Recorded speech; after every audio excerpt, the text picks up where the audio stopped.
नमस्कार, स्वागत है आपका ईटी नाउ स्वदेश पर। मैं हूं आपके साथ पूजा त्रिपाठी और आप देख रहे हैं कमोडिटी निवेश। और इसमें हम आपको कमोडिटी मार्केट की हर खबर से रूबरू कराएंगे, साथ ही ट्रेडिंग कॉल्स भी आपको देंगे। हमारे एक्सपर्ट हमारे साथ शामिल होंगे जो कि आपको रणनीति सुझाएंगे। शॉर्ट टर्म, लॉन्ग टर्म और पोजिशनल लिहाज से मौके कहां पर दिखाई दे रहे हैं, ये हम एक एक करके आपके सामने रखेंगे। अगर आपके भी कुछ सवाल हैं तो वो आप हमसे पूछ सकते हैं। सवाल पूछने का तरीका बेहद ही आसान है। आप हमें फोन कर सकते हैं, अपने सवाल व्हाट्सएप कीजिए। फोन नंबर लगातार आपके स्क्रीन पर फ्लैश होता रहेगा। और साथ ही हम सोशल मीडिया हैंडल पर भी मौजूद हैं। फेसबुक, ट्विटर और इंस्टाग्राम के जरिए भी आप अपने सवाल पूछ सकते हैं। और हमारा फ़ोन नंबर है 9136934058। इस पे आप अपने सवाल हमें भेज सकते हैं। चलिए अब शो की शुरुआत करते हैं। और सभी एक्सपर्ट हमारे साथ जुड़ चुके हैं। हमारे साथ जय पुरोहित मौजूद हैं जेएम फाइनेंशियल सर्विसेज से। बिटूपन मजुमदार भी हमारे साथ मौजूद हैं। और इसके अलावा मनोज कुमार जैन जी भी हमारे साथ जुड़ चुके हैं। आप तीनों का ही बहुत बहुत स्वागत है शो पर।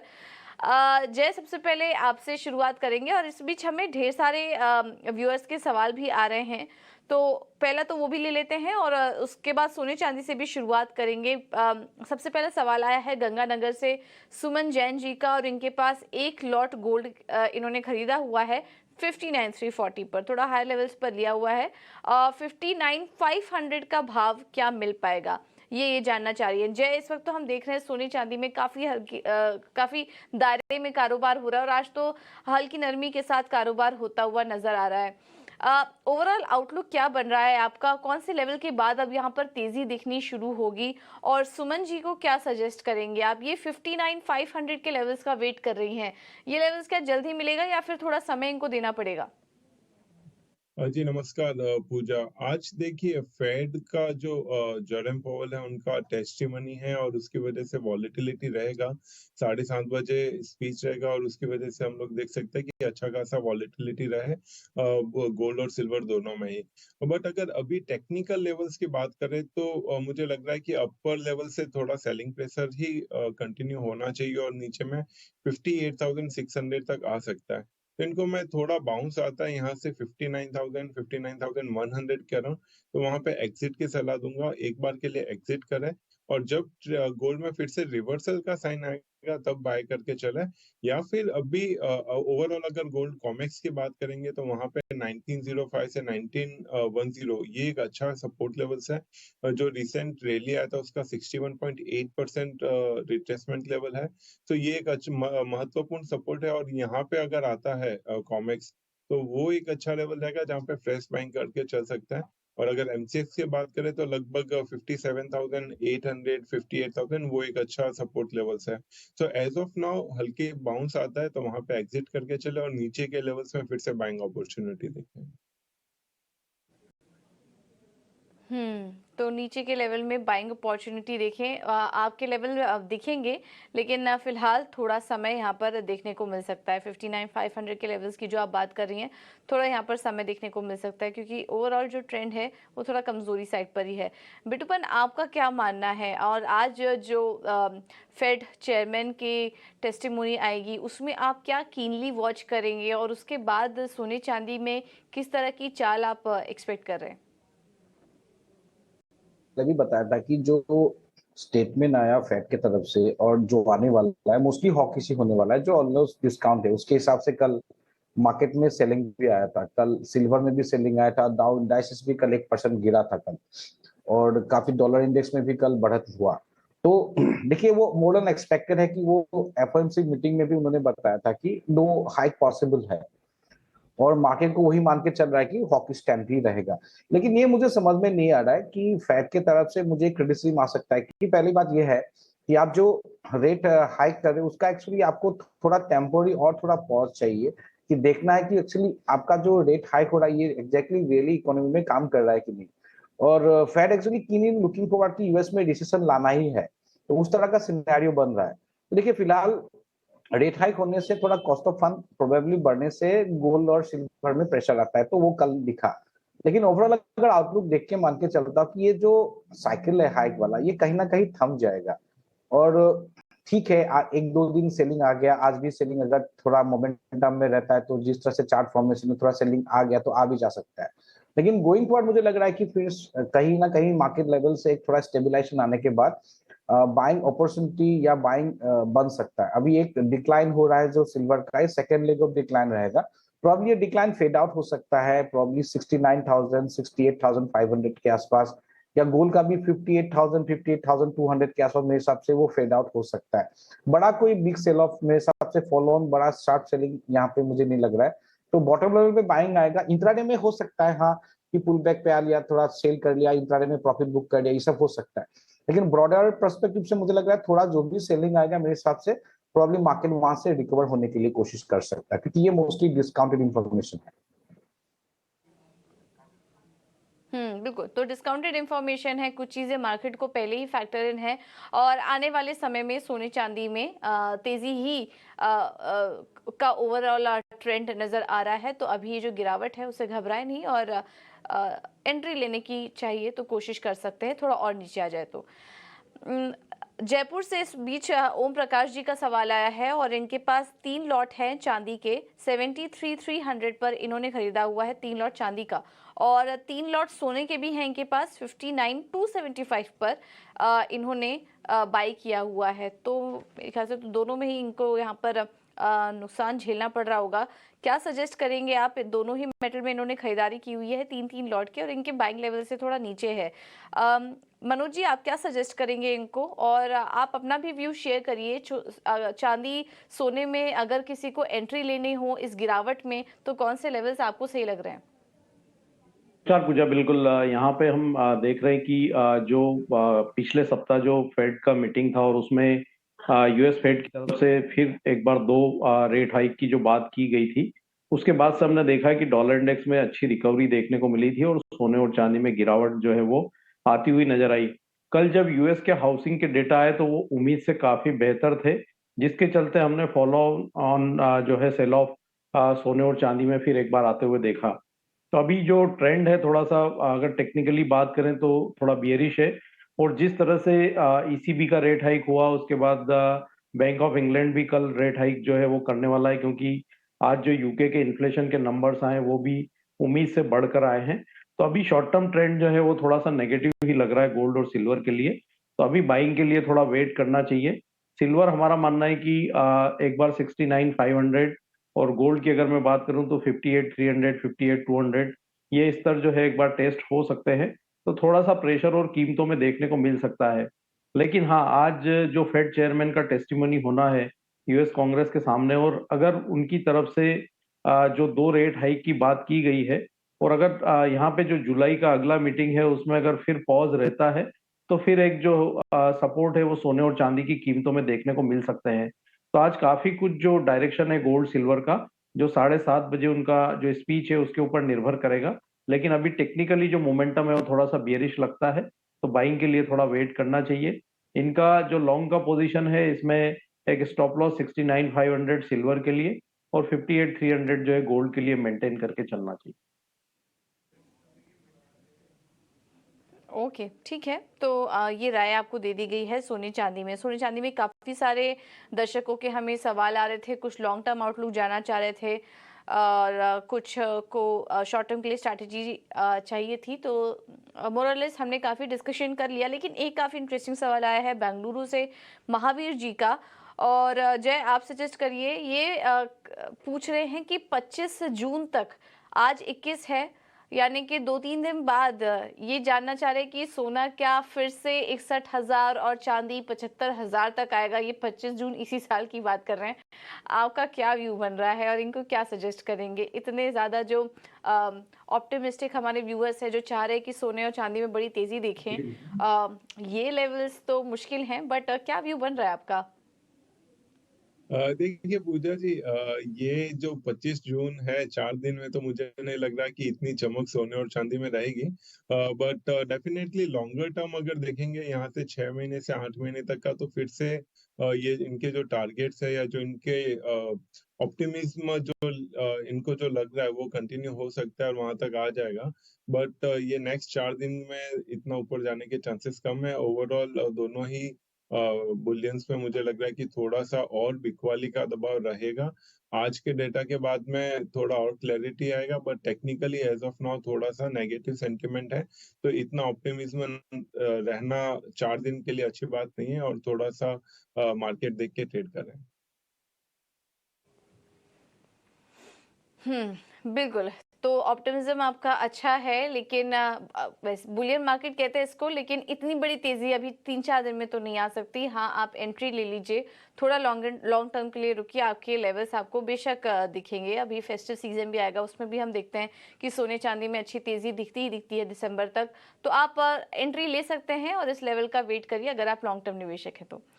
अब बात कुछ एग्री कमोडिटीज़ की करते हैं, और आज हम देख रहे हैं स्पाइसेस में शानदार तेज़ी देखने को मिल रही है।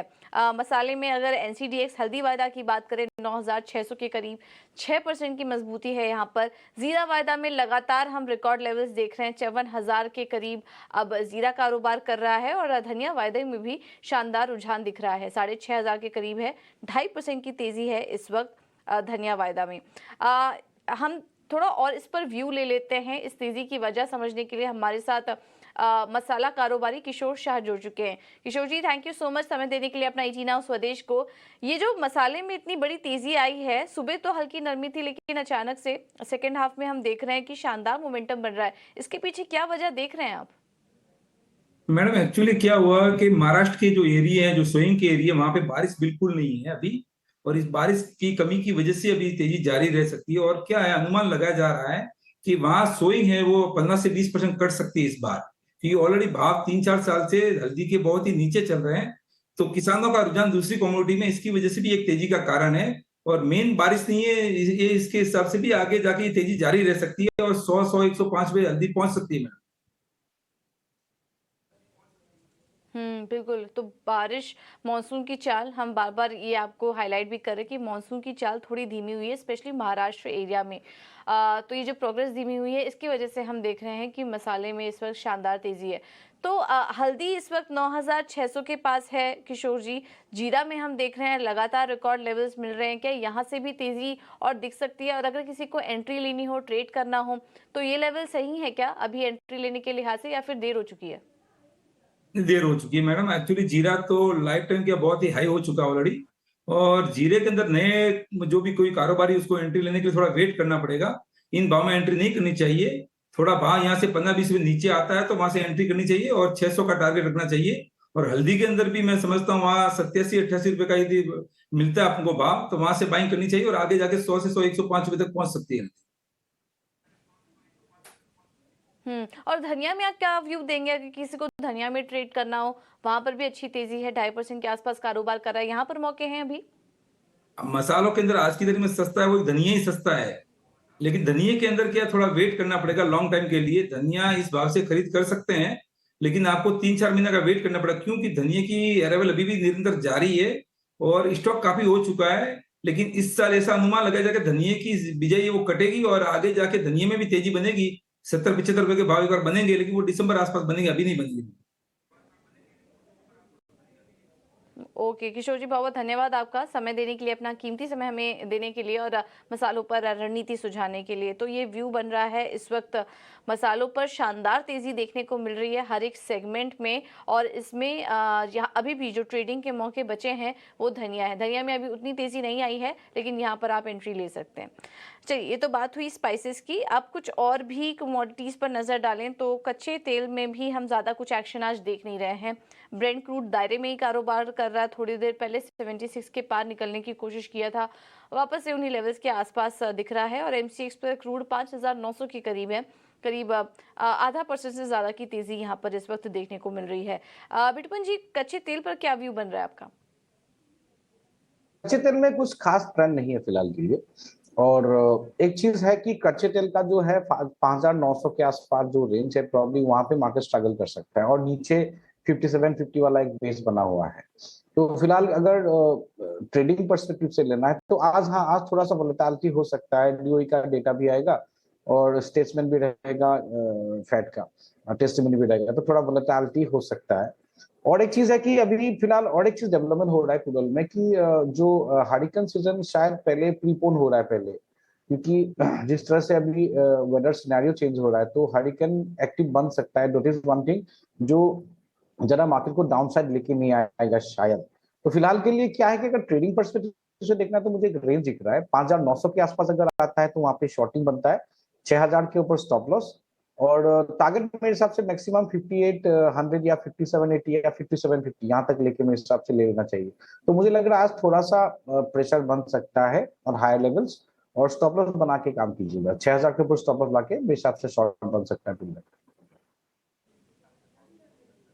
ओके, तो ये चलिए इंट्राडे के लिहाज से आपको लेवल्स भी दे दिए हैं आज के लिए। और जयपुर से अजय राज जी का सवाल भी आया था यहाँ पर, इंट्राडे में ही क्रूड के लिए वो सुझाव लेना चाह रहे थे और ये स्ट्रैटेजी भी आपके लिए। स्टॉप लॉस 6010, टारगेट जो देख रहे हैं वो 5780 का है। तो अभी ये जो हल्की तेजी आ रही है, दिख रही है, इसमें आप क्रूड बेचकर चल सकते हैं, अभी प्रेशर हावी है।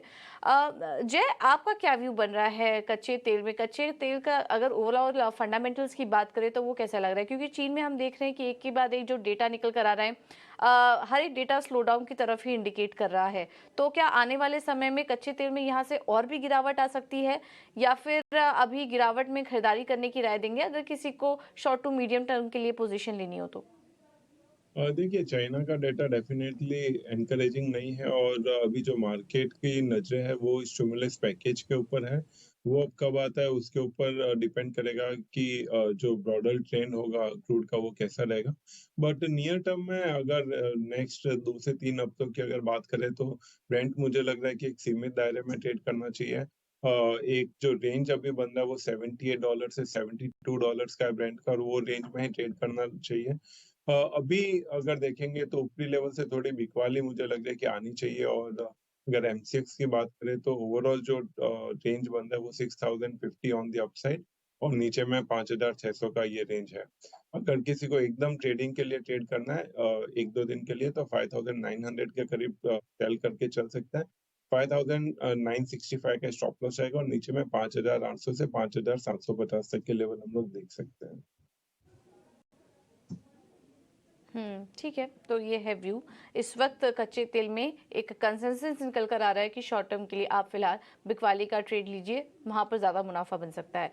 नेचुरल गैस पर भी कुछ सवाल आ रहे हैं हमें। हैदराबाद से सेकू मधु जी का सवाल है, नेचुरल गैस के इन्होंने 2 लॉट फ्यूचर सेल किए हुए हैं 195 के भाव पर।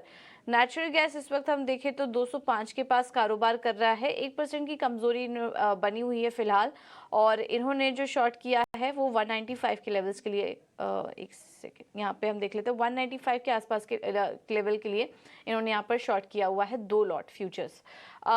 बिटुपन क्या सजेस्ट करेंगे, नेचुरल गैस पर क्या व्यू बन रहा है आपका?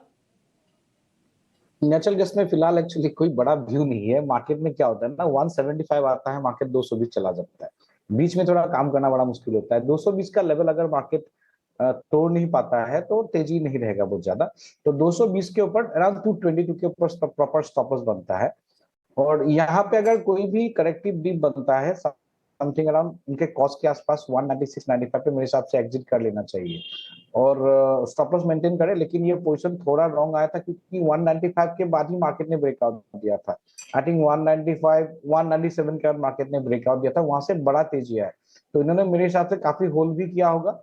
अगर होल्ड किया है तो 220 उन्होंने भी देखा है, तो 220 का स्टॉप लॉस मान के चले, और थोड़ा नीचे आता है तो 196-95 में मेरे हिसाब से एग्जिट बन जाएगा, तो वहां पे एग्जिट कर लेना चाहिए। ठीक है, तो ये है नेचुरल गैस पर व्यू। लेकिन बिटुपन, नेचुरल गैस पर सवाल भी हमें काफ़ी सारे आ रहे हैं। हरियाणा से विकास जी ने भी सवाल भेजा है इसी कमोडिटी पर, और ये जुलाई कॉन्ट्रैक्ट जानना चाह रहे हैं कि 226 पर बाई किया जा सकता है क्या? गैस का देखिए एक रेंज में ट्रेड करना फिलहाल। देखिए नेचुरल गैस में ट्रेड करने के लिए मोमेंटम में बड़ा मुश्किल हो जाता है कभी कभी, क्योंकि ये पूरा कमोडिटी कोई ट्रेंडिंग कमोडिटी नहीं है। जैसे गोल्ड में कमोडिटी कोई ट्रेंड है, या सिल्वर में, या क्रूड ऑयल में है। नेचुरल गैस में कोई बड़ा ट्रेंड नहीं बन रहा है। तो जब ट्रेंड नहीं बन रहा है तो एक रेंज में जब बनता है उसी रेंज में मेरे हिसाब से कारोबार करना सेफ रहता है। आज थोड़ा पुल बैक के लिए कोशिश करेगा, लेकिन शायद ये सस्टेन नहीं करेगा। जैसे मैंने बताया कि थोड़ा रेंज बाउंड मार्केट रह सकता है। अभी जो इमीडिएट में कॉन्ट्रैक्ट देख रहा हूँ ये 215 से 197 का मुझे रेंज दिख रहा है, तो ऊपर लेवल पे सेलिंग या नीचे लेवल पे थोड़ा बाइंग आ सकता है। तो मेरे हिसाब से थोड़ा अवॉइड करके रहना चाहिए नेचुरल गैस पे। काफी देखिए कोई क्लियर कट मूवमेंट नहीं है। जब ये नेचुरल गैस आपको 175 मिलता है तभी बाय करना है, और 210 215 तक मार्केट चला जाता है। तो वही रेंज फिलहाल के लिए चल रहा है, उसमें पोजिशनल पर्सपेक्टिव से बनता है। इंट्राडे में सडनली कोई ब्रेकआउट आता है तो मूवमेंट आ जाता है, उस तरह से कर सकते हैं, लेकिन मेरे हिसाब से क्लियर कट ट्रेड करना यहाँ पे थोड़ा मुश्किल है इस लेवल पे। ठीक है। तो नेचुरल गैस में ज़्यादा कुछ क्लियर कट ट्रेड नहीं मिल रहा है। चाहे तो आप दूसरे कमोडिटी स्पेसेस में आप ट्रेड ले सकते हैं। काफ़ी सारी ट्रेडिंग की रणनीति भी हमने शेयर की। नेचुरल गैस में इतना कुछ मोमेंटम इस वक्त दिखाई नहीं दे रहा फिलहाल। आगे बढ़ते हैं और आज हम कुछ और एग्री कमोडिटीज़ की बात करें तो ग्वार में भी शानदार तेज़ी देखने को मिल रही है। एनसीडीएक्स पर ग्वारगम वायदा 10,500 के ऊपर 4% की तेजी और ग्वारसीड में भी करीब 4% की तेजी इस वक्त देखने को मिल रही है। मनोज जी, आपसे समझना चाहेंगे जो ग्वार में मोमेंटम आया है, इसमें क्या कोई ट्रेड देख रहे हैं आप? बिल्कुल का ट्रेड जो है ग्वारसीड और ग्वारगम, और आज हमने निचले स्तरों से अच्छी रिकवरी ग्वारसीड और ग्वारगम की कीमतों में आते हुए देखी है। जो है पॉजिटिव है। ग्वारसीड में हमारा मानना है कि जो वो कंटिन्यू हो सकती है 550 तक, तो लॉन्ग की पोजीशन को होल्ड कर नीचे में एक जो स्टॉप लॉस रखना है वो 5000 है। 5550 के स्तर मिलने पे करें। वहीं ग्वारगम में भी हमारा मानना है कि 10,750 तक के स्तर जो है वो देखने को मिल सकते हैं। तो लॉन्ग की पोजीशन में एक बार 10,750 के स्तर पर जो है मुनाफा वसूली की सलाह रहेगी। अभी एक दायरे का ट्रेड जो है वो बना हुआ है, लेकिन आज जो मूवमेंट देखने को मिला है थोड़ा कंटिन्यू हो सकता है। ऊपरी लेवल्स पर एक बार मुनाफा वसूली की सलाह रहेगी। ठीक है। तो तेजी बनी रह सकती है, लेकिन थोड़ा और ऊपर है तो मुनाफा वसूली की सलाह, थोड़ी और नीचे आ जाए फिर यहाँ पर आप एंट्री ले सकते हैं। ओवरऑल मोमेंटम यहाँ पर पॉजिटिव ही नजर आ रहा है। अब बात करते हैं कुछ मेटल्स की, और यहाँ पर हम देख रहे हैं कि हल्का दबाव है। एमसीएक्स कॉपर 730 रुपए के पास कारोबार कर रहा है। जिंक 215 के पास है। लेड की बात करें तो 183 के पास ये ट्रेड कर रहा है। एल्यूमिनियम भी 202 रुपए के आसपास कारोबार कर रहा है। और इस पर भी हमें कुछ सवाल आए हैं कॉपर पर। कॉपर पे हमें पटना से पीके सिन्हा जी ने भेजा है, और इनके पास 2 लॉट कॉपर इन्होंने लिए हुए हैं। 734 पर इन्होंने बाय किया हुआ है। क्या करना चाहिए जानना चाह रहे हैं। जय, सजेस्ट करिए इन्हें, कॉपर पर क्या व्यू बन रहा है आपका? देखिए, कॉपर में एक अच्छी खासी रैली ऑलरेडी हो चुकी है और उसके बाद में अभी फिर से रिवर्सल साइन देखने के लिए मिल रहा है। तो मुझे लग रहा है कि ये थोड़ा सा और बिकवाली का दौर रहना चाहिए और नीचे में 720 तक के लेवल्स हम लोग देख सकते हैं। तो एक बार इनको एग्जिट करना चाहिए। बाउंस आता है वहां पे एग्जिट करके चले। मेरा जो व्यू है वो ऐसा है कि 730 के करीब आता है तो वहां पे इनफैक्ट शॉर्ट सेलिंग का पोजिशन भी ले सकते हैं। 734 का स्टॉप लॉस रहेगा और नीचे में 720 तक के लेवल्स हम लोग देख सकते हैं। तो सेलोन राइस का अप्रोच कंटिन्यू रहेगा मेरा, और इनको भी मैं यही सलाह दूंगा कि कॉस्ट के अराउंड आता है तो वहां पे एग्जिट करके चले। ठीक है। तो ये है व्यू कॉपर पर। बिटकॉइन, लेकिन आपसे समझना चाहेंगे बेस मेटल में जो इस वक्त हल्का दबाव, हल्की नरमी दिखाई दे रही है, ऐसे में आपके प्रेफर्ड पिक कौन से होंगे? हम काफी समय से देख रहे हैं कि कॉपर में ही ज्यादातर एनालिस्ट का रुझान बना हुआ है, कॉपर और एक जिंक। आपको भी क्या यही 2 मेटल्स अच्छे लग रहे हैं ट्रेड करने के लिए हाथ से? एक पर्सपेक्टिव से मुझे कॉपर, जिंक, एल्यूमिनियम तीनों में ही सेल दिख रहा है।